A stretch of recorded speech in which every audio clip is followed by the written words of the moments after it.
you are actually not, as many people would think, Swede, and you're not Finn only, but you are actually born in the United States. You have a very cosmopolitan work CV with dissertation studies in Geneva. You've been in Norway. So you have a global outlook, really. And you are exceptional in the way that you dared in the year 2010, and around those years, I should say, to publish studies about the future looking towards 2030, a long time, one would think, having a more problematic outlook towards globalization and the effects of globalization, the effects of the foundations of security that you outline in a pyramid, both from the ecological base, the societal base, and the functional base for how to create and develop security in a comprehensive way in the international system, where you say that the issue is not how you protect security, but what are the effects of security in terms of human suffering and so forth. And there we have many, and you criticize explicitly the notion of hard and soft security, which I find very interesting. You said in one podcast that I listened to that there was a fallacy in the expectation that the effects of soft security problems would be soft, so to say. They could indeed be very lethal.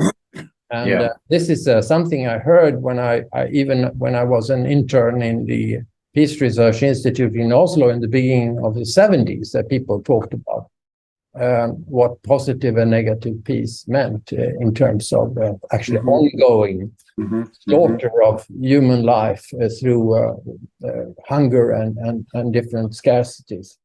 So what Michael and I supposedly, and that's probably obvious to say, are thinking, wouldn't it be good if you could start by giving us sort of a relaxed, leaning back reflection on where we are now in comparison what you had expected us to be in 2010.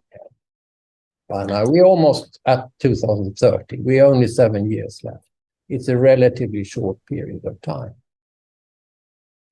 Yeah, well, thanks for that opportunity. Yes, in 2010, I was asked to write a report about global security trends up to 2030. And in the report, I use my basic analytical framework, which is this triangle, which is divided into three big domains of security. The one is the human or social domain. The second is the functional domain, in other words, economics and technology. And the third is the ecological domain. And the ecology is at the base of the pyramid. It's really the foundation. Everything else rests on that. And my forecasts in 2010 were actually pretty much where we are now. I divided up the social domain into two what I call vital life systems. And one is the quality of the leadership of states or whatever, and their interactions. And that's basically in global politics, that means the great power political game. And there I forecast that we would have a more tense relationship between the great powers and more power politics, and there would be a real danger of the use of war again. And that's pretty much what we're seeing now. Then in the social dimension, actually already 10 years earlier, I'd become aware of the fact that the rich countries' societies are experiencing more and more strain, declining real incomes, declining public services in Europe especially. And this was creating tensions within our societies. And that is certainly what we're seeing now. I mean, Trump and Brexit are huge examples of that, and there are many others. Then in the functional domain, I was I noted that economic globalization was underway and that it was a very positive development, but also that it was very fragile. And that's another report I wrote a bit earlier. Yeah, 3 years earlier, I wrote a report about flow security. And that report, I noted that globalization is very positive as long as we have good political relations so that everyone can trade with each other and there are no restraints and people are not suspicious and there are no barriers to trade and sanctions and so on.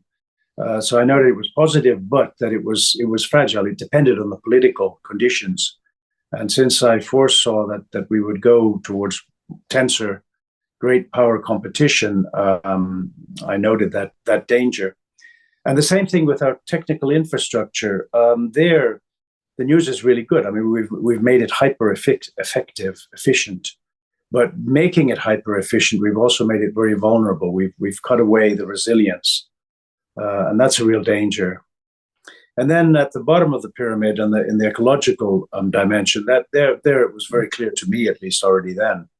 And I'm not an ecologist. I was basing this on the scientific community, that we were facing three big problems, and the one was depleting non-renewable resources, so oil, gas, and minerals.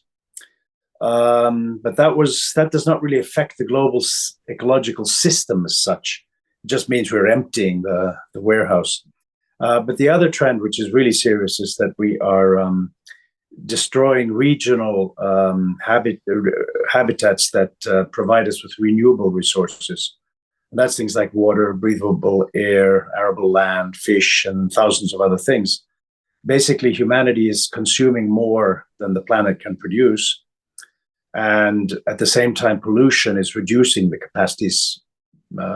planet's capacity to produce these things.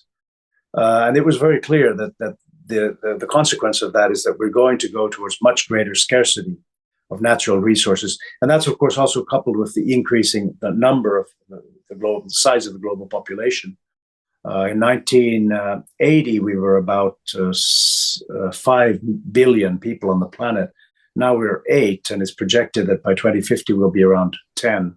But that then it would level off. But still, 10 billion, it's probably more than the planet can actually support. And then the third trend is that's on all the headlines is climate change and how we're affecting the global climate system. And that in turn means that we're going to be living in a much more turbulent climate environment. We're also going to face deep changes in our habitats, so rising sea levels and desertification. And all of this means both increasing scarcity and increasing climate turbulence means that the functional security level and the social security, human security level are going to be increasingly impacted and unstable. So that the three dimensions, of course, they interact intensely, but the interactions are getting increasingly unstable and dangerous. So we are moving. I mean, to summarize it, we're moving towards a world which is going to have many more problems, and which is going to be much more difficult in many ways. And of course, an important point here is that existential security threats are not just the hard ones, tanks and bombs, but they can equally be ecological catastrophes or ecological change, which can lead to mass starvation, other effects, or mass destruction. And they can also be functional and technical. If we have a technical breakdown in our computer systems that the technical infrastructure depends on, can have catastrophic effects on urban society, and so on and so forth. So existential threats are now present in all these three domains. We have to watch them all. 30 years ago, before the end of the Cold War, we really just could focus on interstate war. That was the big problem for us, for the rich societies, not for the poor ones. But now we have to focus on all three dimensions and all 6 vital life systems. Yeah. So before Michael takes the floor on his priority question, just to say why we think this podcast is so important at this present time. We see a lot of podcasts. We hear a lot of podcasts. We read a lot of articles which are totally focused on what is topical for the moment. So we saw, an endless number of contributions to the debate about the pandemic. Before that, about migration. Before that, about nuclear security. Before that, about terrorism. Before that, about floods in Europe, etc. But we very seldom see holistic approaches. We sent to you before this podcast a study from the Spanish Institute, CIDOB, trying to outline the 10 most important issues for 2023. And there as well, you could see that in this billiard ball, which I would be illustrating here, a billiard board picture or image of what could happen in the international system with these interrelationships between different factors that you just spoke about. It's still one ball which is preeminent, namely the Ukraine ball in this case, which now everyone is talking about that. And of course, we know that many countries in the world, many leaders in the world, many peoples in the world think that this perspective is not the only perspective that you can have at the present time. There are other problems. That's the view of the Chinese, that's the view of many countries in the so-called former third world, Africa and so on. And we need to be respectful of that, obviously, and it also has to do with ourselves, that we can also not just focus on one issue at a time, although how tempting it is, of course. So from that perspective, I think what you have just said is very, very important. At the same time, of course, it's very general, and people have difficulties to say, okay, so what does it mean? So that's where Michael comes in, I think, because I think he would like now in dialogue with you to go into some concrete cases on perhaps also regional levels. Over to you, Michael. Yeah, I would start out, Thomas, by adding to what you said, ask you two questions concerning what you have said so far and what you have written. I mean, the perspective was mainly your big and I have to say very impressive study of the 2010. Impressive in many ways. But if you look at it now and then the prediction capacity of it, and you say many things have been confirmed, my question would be twofold. One is, in terms of timing, did your model that at that time foresee the speed of events, such that, for example, as early as 2022, we would be back in a situation of classical war in Europe that was supposed to be deterred by nuclear balance, all those things. Have things moved more quickly than you foresaw in modeling things at that time? And secondly, also, is your view, as you pointed out at that time, is it dystopian in character such that we are more or less doomed to face all these things, or are you sort of including some kind of counteraction that would somehow mitigate the worst of those problems, so that we're not doomed to be overwhelmed by all these added accumulated problems? So it's a question of timing and a question of possible mitigation on the part of an inventive human race that will somehow invent countermeasures. Yeah, that will be my first question to you. Great question. Well, in a way, two questions. First about the timing, and then about the two questions. Things. But about the timing, no. The problem. I mean, basically, what I was doing in 2010 was forecasting, and there are different ways of doing it. But the method that I used was simply to try and identify the deep trends that were underway in these three dimensions: the human, the functional, and the ecological dimension, and where they would lead us.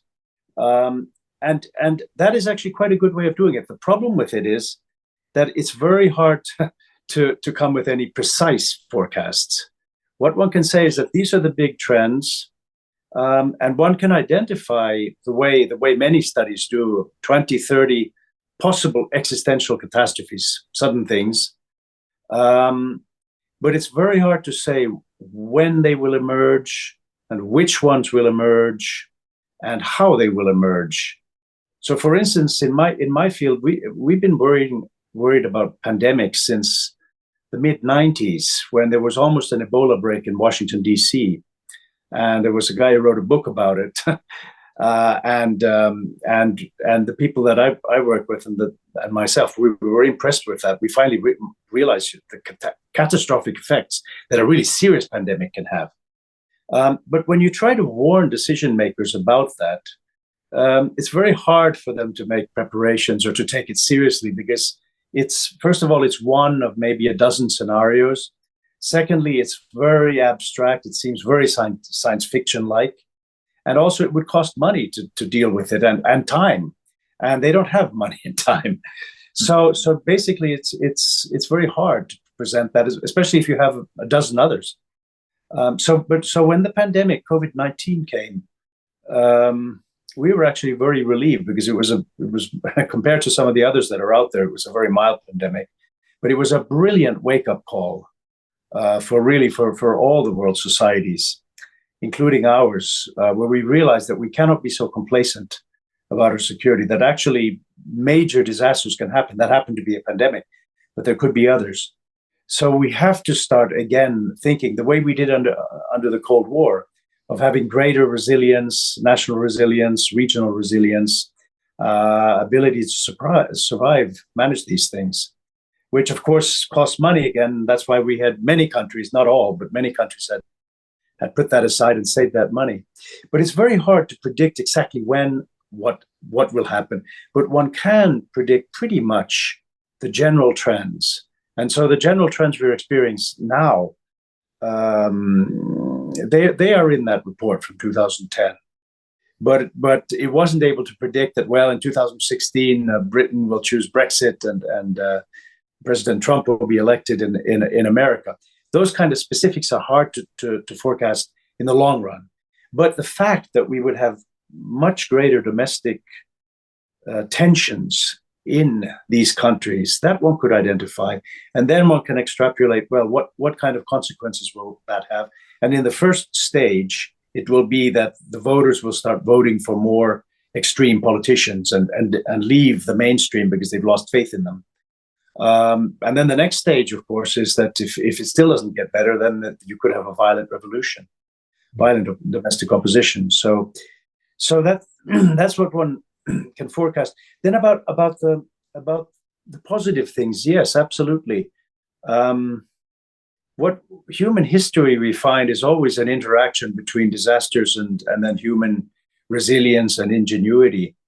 And two of the tools that we have to deal with the coming crisis, especially the ecological crisis, the one is technology.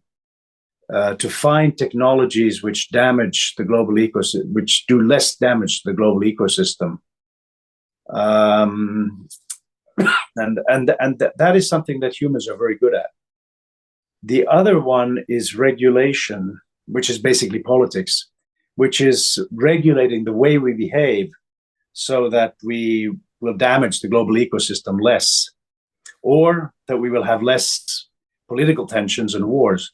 And that one doesn't look very good for the time being. That's the problem. If we look at COP, the different global climate conferences, the one in Egypt was really poor. The one in Canada was much better, the more recent one.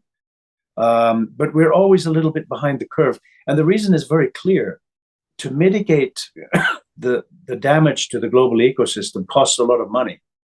At the same, and it means that politicians may have to take decisions that are going to be uncomfortable for the voters. And at the same time, as we're living in societies where the voters already have a lot of things that they're complaining about, so it's difficult for them to take decisions that focus primarily on protecting the global ecosystem, which increase the tensions domestically. So that is not really looking very good. And the same thing when it comes to to the global political relations between the great powers and between the rich and poor parts of the world. Right now, we see a fragmentation there. We don't really see a coming together. That doesn't mean that it's going to be inevitable. There could come a point when things will turn. But for the time being, it's looking quite tense. And of course, here, China is really the pivotal power. Under Xi Jinping, it's a fairly hostile dictatorship, which is willing to sacrifice globalization to some extent in order to increase the Chinese power and Xi Jinping's power. But it's not impossible that we'll go back to a China which is more of a global team player. But that would be have to be under another regime. That depends very much on the domestic development in China, because the prosperity of China is all built on Deng Xiaoping's liberalization. But now Xi Jinping is increasingly tightening that. And that is not entirely popular in China either. So if there is a regime change in China that goes back to a more liberal regime, then we could have a slightly different relationship with China. And then it would be much more possible to address these global challenges together. But right now it looks pretty dark. And the main reason why I'm very pessimistic about the future is the ecological dimension. According to the scientific community, we can't stop the decline anymore. We can, at best, we can try and slow it down and reduce its impact, but we can't stop it, at least this century. And that is really the foundation for everything, because when we get scarcer natural resources in a more turbulent climate system, it is going to create huge stress on our technical, economic, and social systems. I guess so. You're saying also that you have a sort of a dual possibility here, with increasing strains facing a common enemy or common huge problems. You would expect both, perhaps, that humanity would find it easier to or necessary to cooperate because it's really facing like an asteroid crashing on the Earth. Then it would somehow reduce tensions. But on the other hand, the effects would, with the increased competition for scarce resources, you have a fragmentation and so I mean it may work both ways. It takes clever leadership. Thomas, I was encouraged by Lars-Erik to raise another sort of aspect to all this, but I should add first that you have also, don't you, the problem of whether and to what extent liberal democracies can deal with problems like these because of, as you say, voters and the next elections and more irrational motives necessarily being part of liberal democracy. So you have that aspect also, the threats to liberal democracies. And then you're looking at the US, not least, I guess, in these terms. But on the, I would like to challenge you now with some experiences from my study of history, which I started in my academic life. I remember the H.H. Carr's big general history of the Western world, and he ended up in the 50s saying that whereas everything looks very dark, but that is from the Western point of view with all the problems. But if you look at it from the point of view of former colonies, maybe the land is rather rising. He ended up, and I found that very compelling. I remember at that time, I did my PhD, not PhD, I did my one of my studies as a historian, study of history. I wrote about Toynbee and his study of history and the way he tried to make a model for the whole. For the entire history of the world, in a way, and he was criticized, of course, for overdoing that.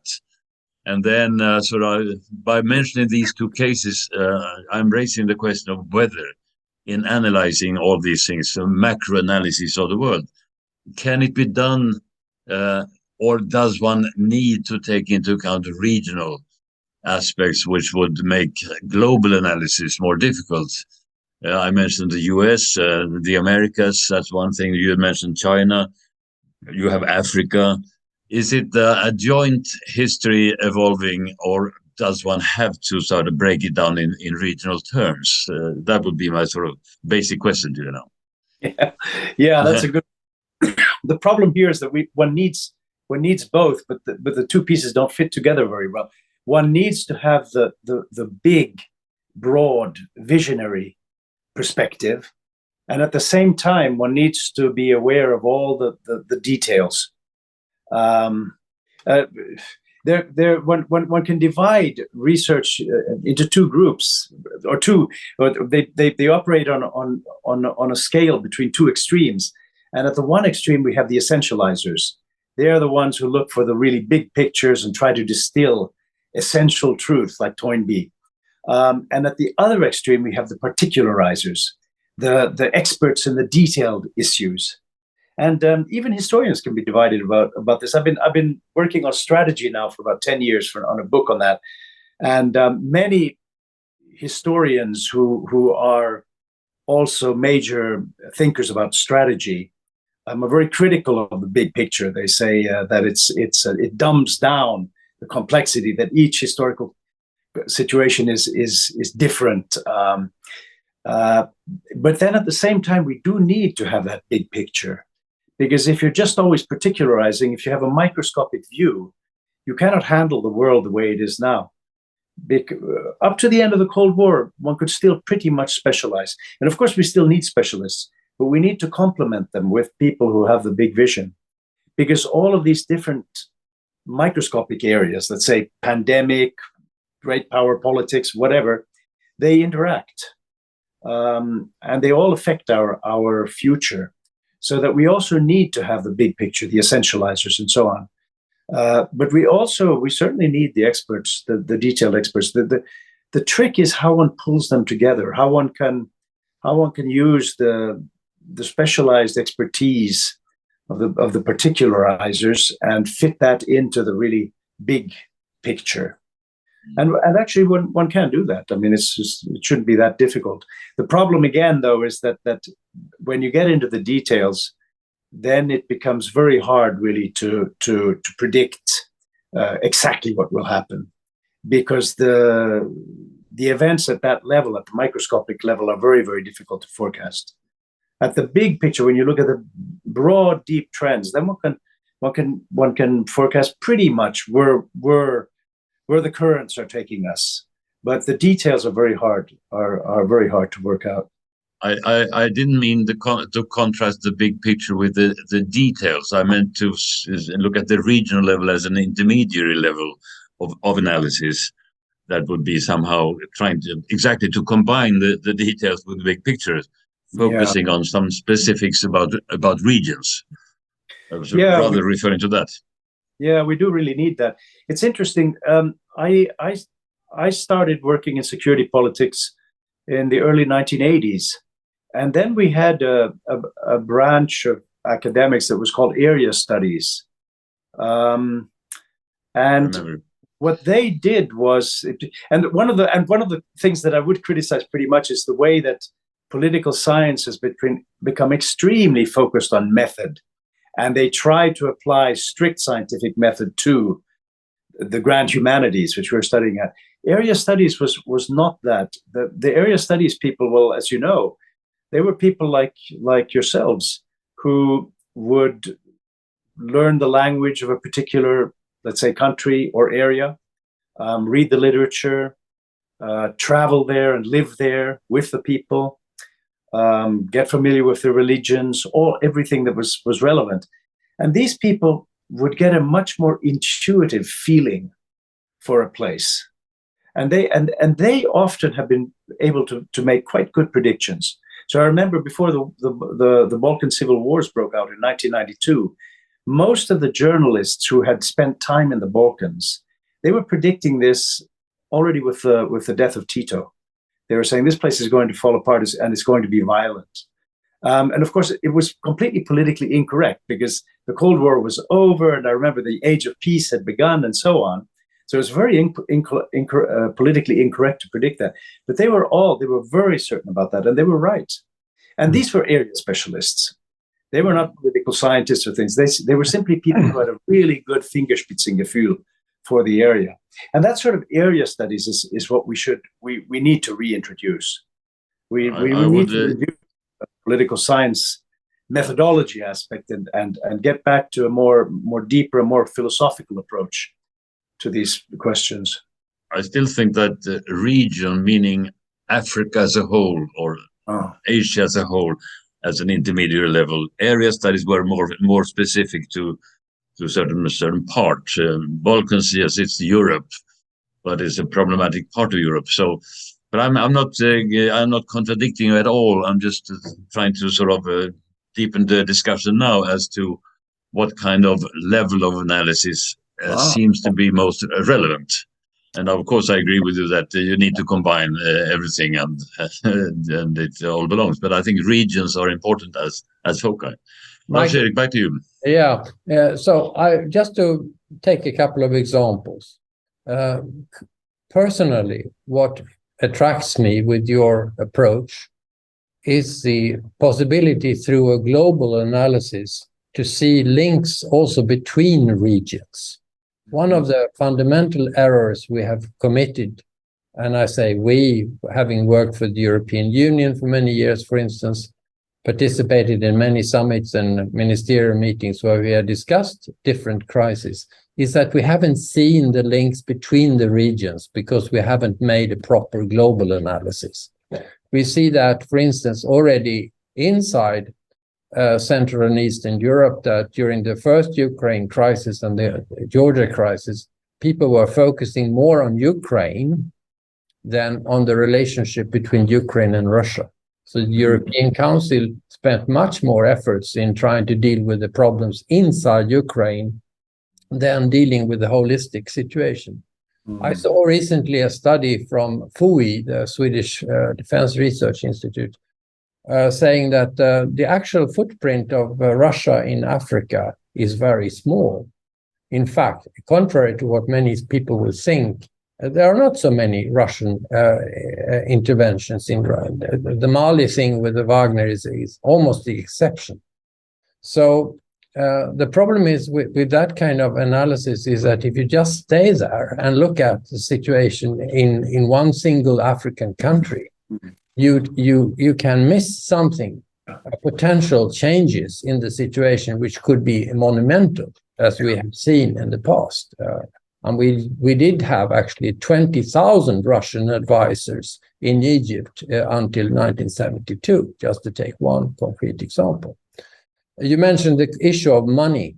Michael and I, we have in our previous book on this Strategic Balancing Act noted that it's a matter of paradigm when you talk about in Sweden, people focused on dealing with the financial crisis in the beginning of the 90s by introducing a very strict financial discipline, budgetary discipline, which means that money became something which meant basically a couple of percent increase in the budget was already impossible because everyone was supposed to get the same.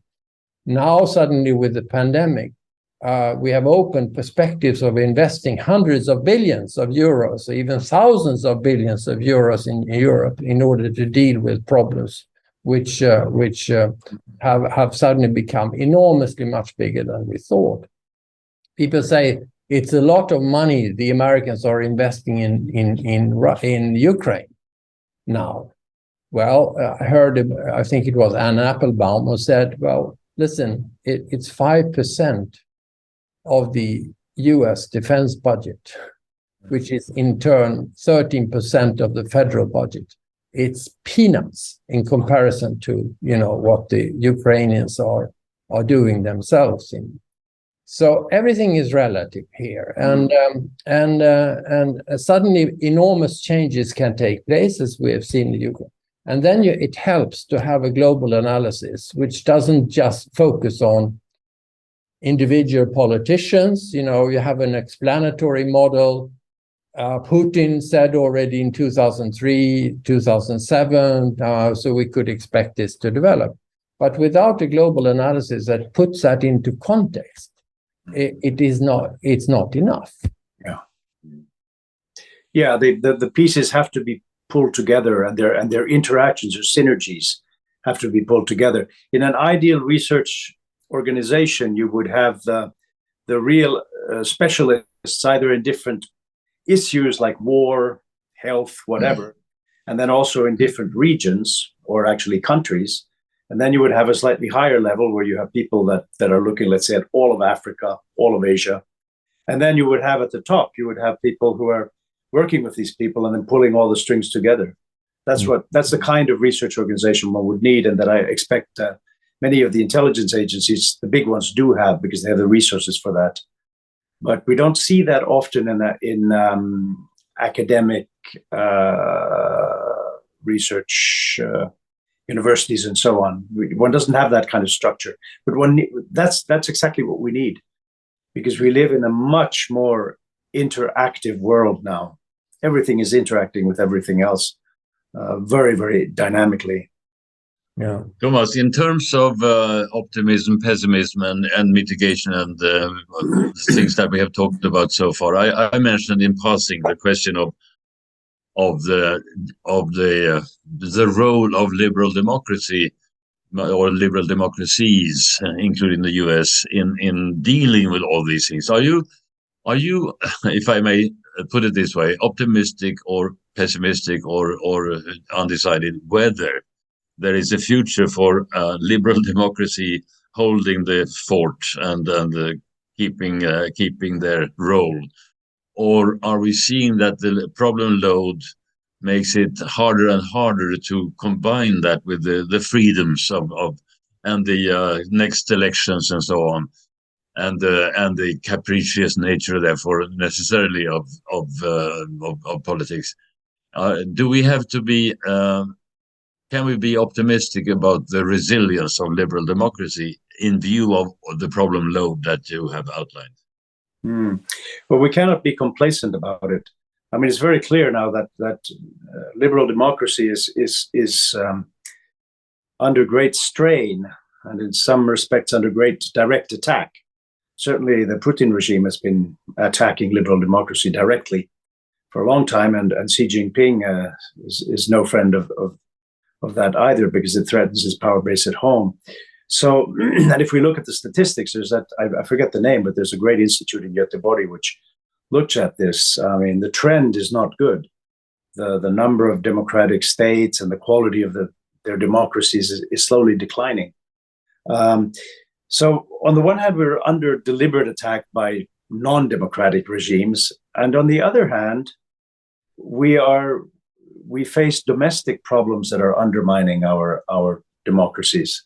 And that's what I mentioned earlier, that really since the early 90s, that the living standards or the living conditions, the economies of the richest countries of the world, basically the OECD community, have been declining. Even if they've been still growing, they've been declining and they've been changing. So before that, when we build up let's say the Great Society, the folkhemmet, as you say in Sweden, in the 50s and 60s, we needed normal factory workers, farmers, forest workers, and so on. And they could get decent salaries and become a middle class. But now the new economy is high tech. We really only need about the 10% of the absolute brightest and most creative individuals. And if we don't find them at home, we can import them from any part of the world. And that means that the other 90% of society, they still get jobs and they still get annual raises in their salaries. But it's service jobs, it's servicing others. And what we see then is that the increase in wages among the top 10% is increasing drastically. And then the rest, let's say about 80% of the society still have wage increases, but very, very low. So we see a rising income gap in the richest countries of the world, including Sweden, including all of the EU countries and, well, most of the EU countries and North America. And that is creating tensions. It takes a long time. It's taken 30 years.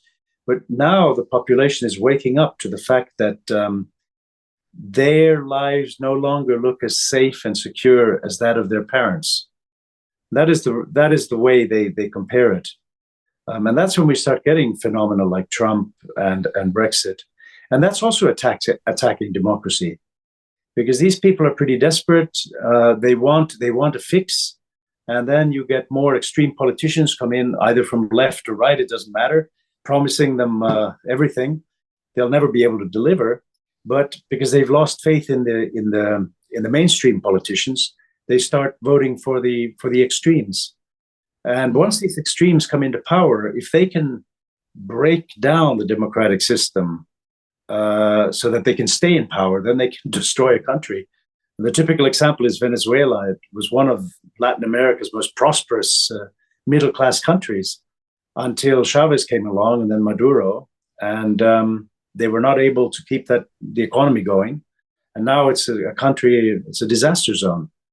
And the same thing risks happening also in our countries. If we start getting... You had Bolsonaro you had Bolsonaro's Brazil example as well. Yeah, Bolsonaro. It could even be Erdogan in Turkey. The economy has not been doing so well under him. And then they get more desperate, and they manage to cling on to power, and they slowly erode the democratic system.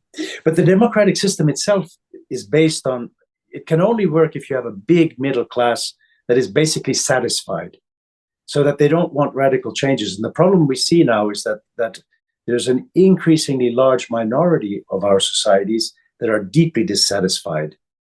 And they are the ones who are putting the democratic principles at risk. But for the world to function under rule of law or a rules-based world order, as they say, takes continued Pax Americana, right? So a lot of these things pertain to the fate of the U.S. democracy. Are you moderately? How do you see the U.S. evolving as the leader of the free world, and therefore the skeleton of a rules-based world order in a trend towards multipolar world order? Let's say. Yeah.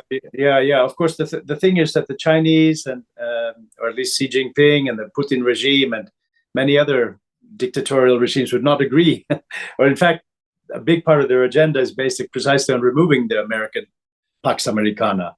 Yes. So we have that problem already, that there are different worldviews and visions for the world, and they're competing now for the world. But then but I completely agree with you. I mean, as far as I'm concerned, the liberal civilization, the open society, is really our humanity's only way forward, because it liberates the human spirit. And that means that we will have the tools and the motivation and the resources to address the problems that we face. What one sees time and again in dictatorships, there are exceptions, but is that the more you oppress the people, the worse the country goes, the worse economy is, the worse technology is, and so on. Joseph Brodsky was asked once, he gave a brilliant answer. He was asked, what happens to a country that kills its poets? And he answered, it goes stupid. And this is precisely the problem. When you start oppressing the human spirit, then you end up in the end with a mass of oppressed zombies. And that kind of societies can't get anywhere. So I'm a deep believer in the liberal societies. We need it. If humanity is going to survive on the planet, we need it. But then we are right now crumbling. We are under attack. And the United States, as you say, is absolutely the linchpin of the global liberal community. Without the US, the EU would be in a lot of trouble. Even though the EU is economically and technically very, very powerful, it's not strong politically. But so we need the EU. We need the United States. But where the US is going, well, that is perhaps the big $64 question. It's the big question in the room, and the key. One of the first stepping stones on that road will be the next American presidential elections. There's two questions linked to that. One is, will an extreme politician be elected as a president, either Trump or someone similar to Trump? And that in itself could already be disastrous enough, because these people are not really competent to deal with the problems, and they're not democratically minded. So we saw that under Trump, a huge danger. And the other problem is if we do get a mainstream politician elected, how will roughly 30% of the American voters who are polled as being deeply dissatisfied and distrustful of the system. How will they react? Will we start seeing more violent resistance to the election outcome? And how will that affect American society? That can, again, have different roll-on effects. And we just don't know what will happen in 2024 in the US. But it's a pivotal question. It's a pivotal question. I agree. Lars-Erik? Yeah. Yes.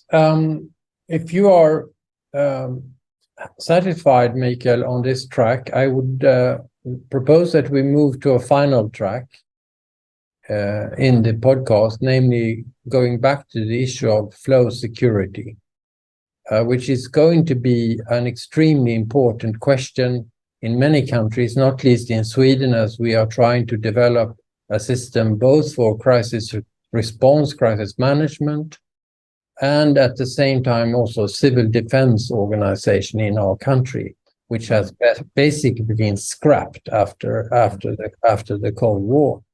And here concepts play a large and important role.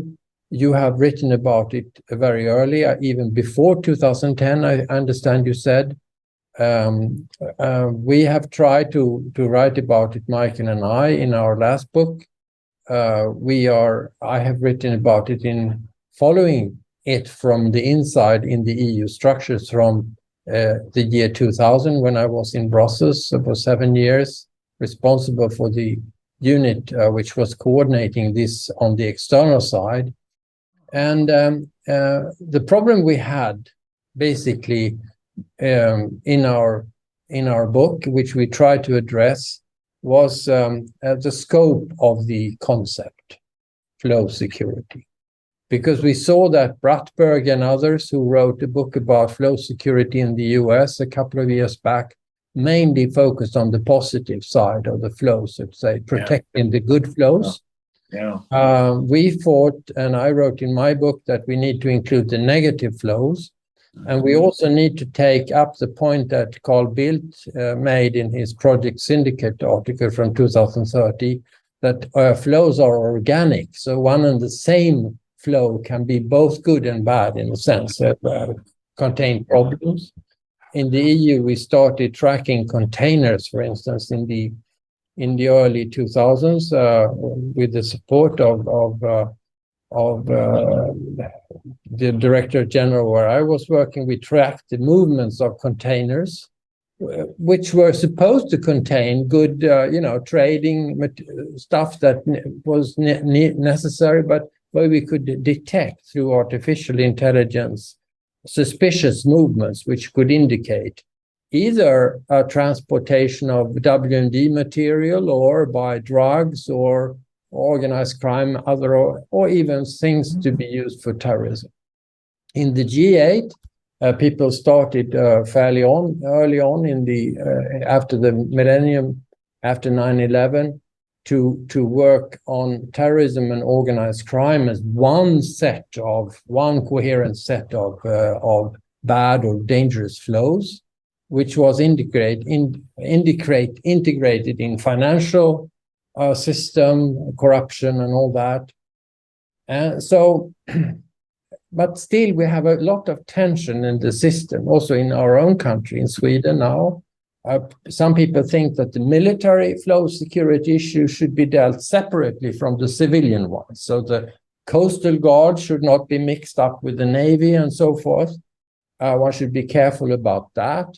Migration, Michael and I, we have spoken a lot. Maybe you want to say a word about that after I finished, Michael. Migration has many dimensions, and what's inside the legalized flows, the irregular migration, trafficking and all that. Financial flows are good, but contain many problematic things. So the question is, how do you want to administrate all this? I know that I listened to your colleague Robert Egnell recently, who said we need one toolbox. Both for civil defense and crisis response, and many people say, "Oh, it's not possible, constitutionally not possible, etc."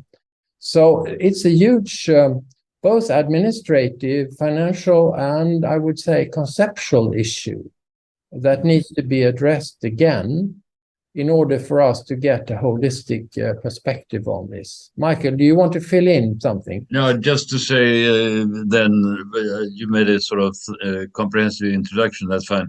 To add that I think we can agree, Thomas, that flow security is not only about interest, but it's also about values.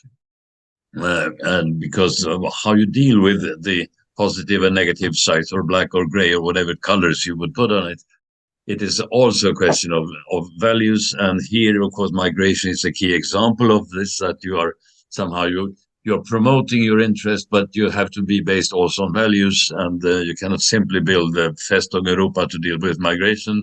But it seems to be a huge challenge for Europe and for the European Union to balance things also compatible with values. So I just wanted to add this dimension as well. Yeah, well, there's a lot to address here. I'll try and do what I remember. But just to take the last thing first, the pressure from uncontrolled human flows, which is one of the darker sides of flow security.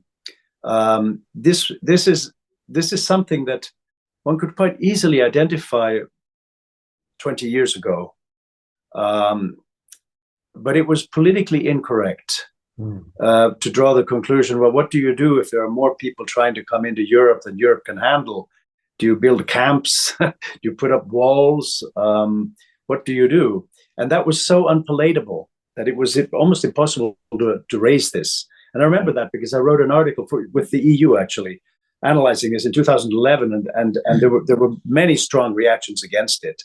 And I can understand them. I mean, it's not a nice thing to consider. But then, of course, 2015 came when we had over 1 million asylum seekers flooding into Europe, and it was a real problem. So that just illustrates one of the challenges of forecasting, is that when you come up with politically incorrect scenarios, it's very hard also for the decision makers to do anything about them. Could mention another example of that, how to get things together. Terrorism was for a long time in the European Union an intergovernmental issue, which could only be dealt with by member states in the council through consensus, and could not be given major budgets in order to do something about it. Colin Powell, when coming to Europe after 9/11, was not interested to talk to those parts of the EU who didn't have any money. He went directly to the Commission, tried to see if he could find something from the first pillar, and that's where we started to integrate organized crime into terrorism and working to try to get a coherent perspective on these things. So what I was trying to illustrate was the difficulty to get a holistic, a comprehensive approach to flow security due to bureaucratic, financial, value-based, what have you. And the question is, how can we come over those problems? Yeah, good point. That also goes back to your point about a single toolbox or not. The key issue here is that we are used to thinking of preparing or protecting our security by planning for it. We try to identify the problem, and then we try to plan how we're gonna either defuse it before it becomes a real problem, or else deal with it if it does become a real problem.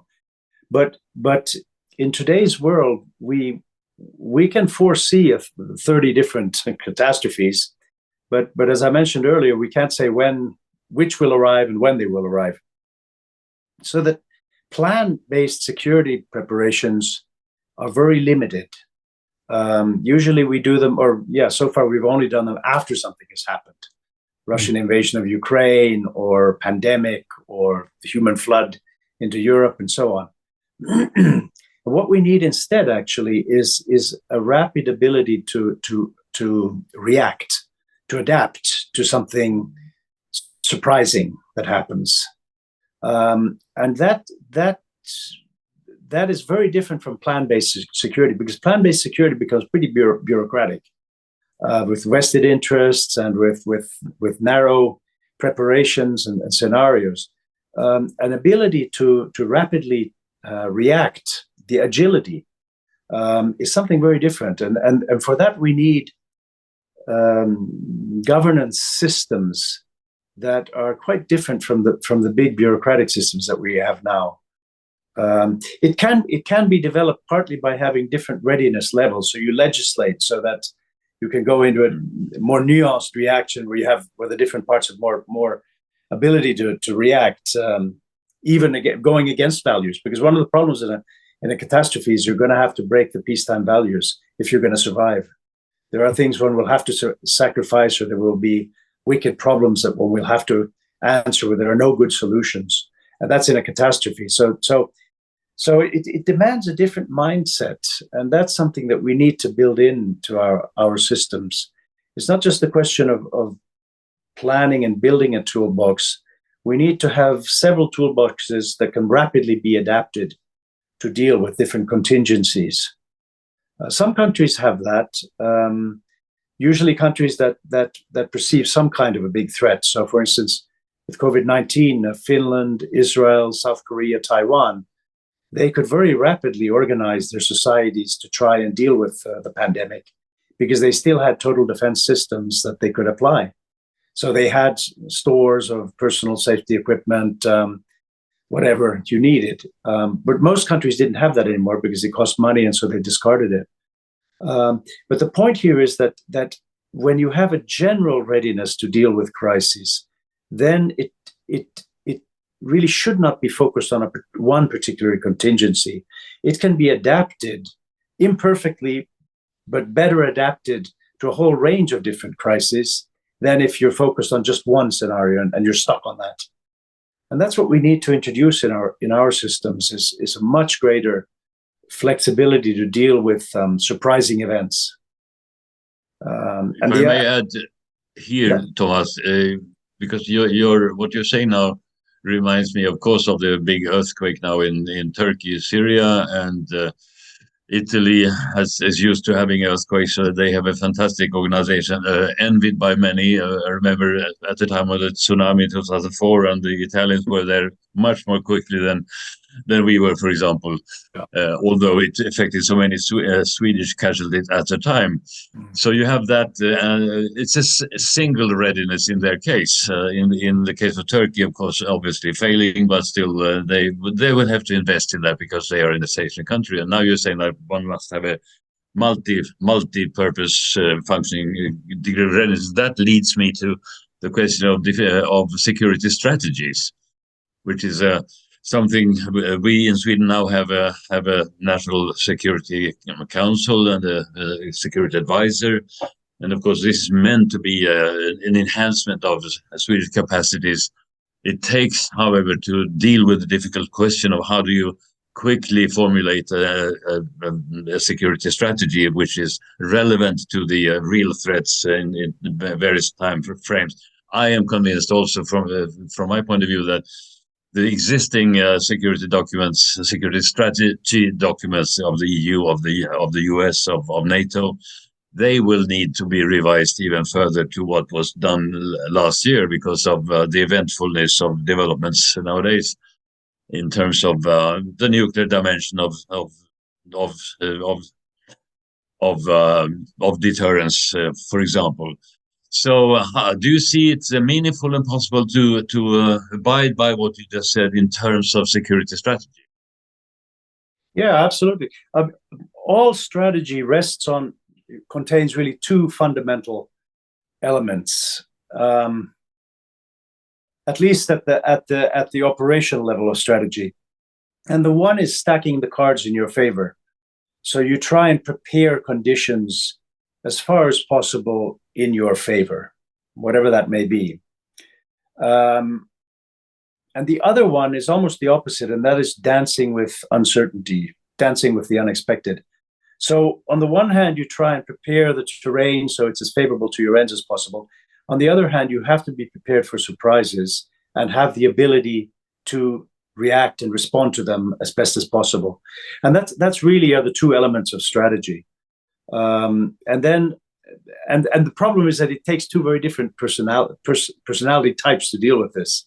So in peacetime, you'll have the people being promoted and getting ahead who are more in the planning mindset. Then when the crisis comes and you have to deal with it, often in many cases, these people will be completely the wrong people to handle it, and you'll need very different personalities. Then you have to find them. But we have to find a way to integrate these two fundamental parts of strategy into our system. Okay. Yeah. And it also goes back a little bit to this question about, just to take that example, whether the Coast Guard should be part of the Navy or not part of the Navy. One can very well argue that, okay, they should be separate. But at some place in the planning and in the preparation process, you need to reach a level where you plan for how can you integrate them, how can you use them together. And that can filter down then, even if under normal circumstances they would operate separately and they would deal with different issues. Under unnormal, extraordinary circumstances, you may have to integrate them. And then you have to have a readiness for that. And that's what we have to start building into our system. And that's just one example, but I mean, civil-military interface, it's exactly the same thing. If we face a major catastrophe, we're going to have to try, Sweden as a country and society, will have to mobilize all the resources at its disposal. And that includes very, very much the civilian private sector. So at some point in the planning level, you have to be able to pull these things together and prepare for that. And you have to have maybe the bosses of these organizations meeting and so on. And actually, that's what we had in the Cold War. The Swedish total defense system was very much built on those. Yeah, Sorry, Lars-Erik, please. Go ahead. No, I was just going to add the question. Do you think Finland and Sweden are differently differently equipped to deal with the exigencies of because of your war experience, etc., where we have been sort of living in peacetime so long? Is that a big difference? Huge. There's a huge difference. Despite the fact that the countries are very similar in many ways, and that Finland fortunately became part of the Western liberal community, and democratic, legal, and independent judiciary, and so on. But then when you get down to the psyche, it's fundamentally different for the reasons that you mentioned. Actually, that's one reason, is the history. Finland fought War of Independence, 1917-18, Winter War against Russia, 39-40, and then the Continuation War, 41-44, and then a war in Lapland to get the Germans out of Lapland. And then actually the Cold War was also contributed to this difference in a big way, because it meant that for some 40 years, Finland was living with a knife at their throat. And Finland became learned. It was really the most postgraduate school you could go to on dealing with power politics and keeping a good face in an evil circumstance, as one would say, translated from Swedish. And the other factor that's important for Finland, where it's different from Sweden, is that Finland has been very poor. Until the 70s and 80s, Finland was extremely poor, whereas Sweden has been an empire in the past. And was very prosperous for much of the 20th century. And the poverty in Finland has also been, because it means that you're not always looking for the perfect solution. You realize that there are no perfect solutions, that the sufficiently good is enough, provided you can get that. And it makes the Finnish system much smaller and much more pragmatic. It's very pragmatic, it's very small, it's very personal. Everyone knows each other. And there's a basic inclination to cooperate. It's not based on sort of cutthroat, zero-sum competition, the way sometimes it is in Sweden. And that can also be very dynamic. But in Finland, it's more cooperative. So it's very pragmatic. It's small. People know each other. And they're used to taking decisions under difficult circumstances, and that's a big difference from Sweden. Okay.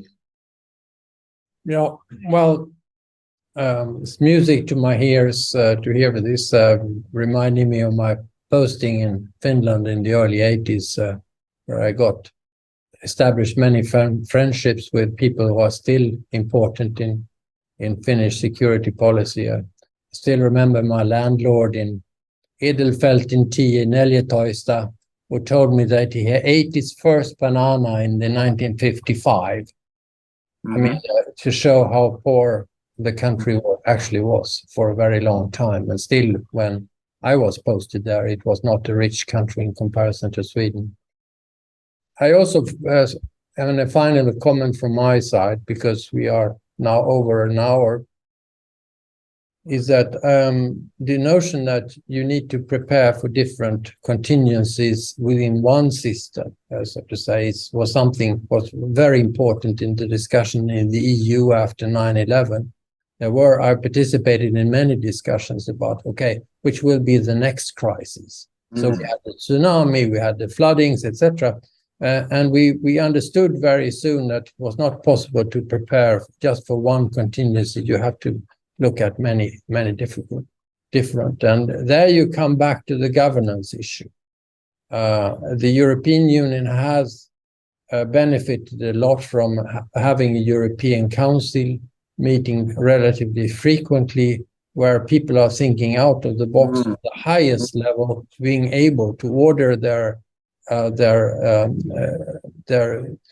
services to do things which is out of the box, basically. As Ylva Johansson said in the Sahlin conference recently, the Commissioner for Internal Affairs, some of the things we did during the pandemic in the EU was not totally did not have a clear legal basis in the EU treaties. So you had to do things. And our problem now, to close from my side, the problem which I think also Michael addressed when he took up the value idea, is that we don't have a global governance. We have a governance of the free world, which works fairly well now with the transatlantic cooperation. We are happy, more or less, with the way it's developed under Biden. Even some analysts from the American side are quite proud about the way the American administration has been handling the Ukraine war. But we don't know, as you said, what will happen in the election in 2024. Mm-hmm. So this holistic perspective is extremely important for us all, and I thank you, for my part, very much for you willing to share your wisdom about these things. Let me add, before you finish, Thomas, that of course the NATO is now in its concept talking about the 360 degree perspective, which is somehow a reminder again. Easier said than done, perhaps, but at least it is said. And then you have the question also of do we have global governance? Well, we do have the UN, but its Security Council is heavily impacted now by the Ukraine crisis and the non-agreement among the permanent members, so they cannot decide anything relevant. Is that a big? Does it mean that the UN is finished? No, of course not. You still have the expert the agencies, and you have the General Assembly for normative purposes.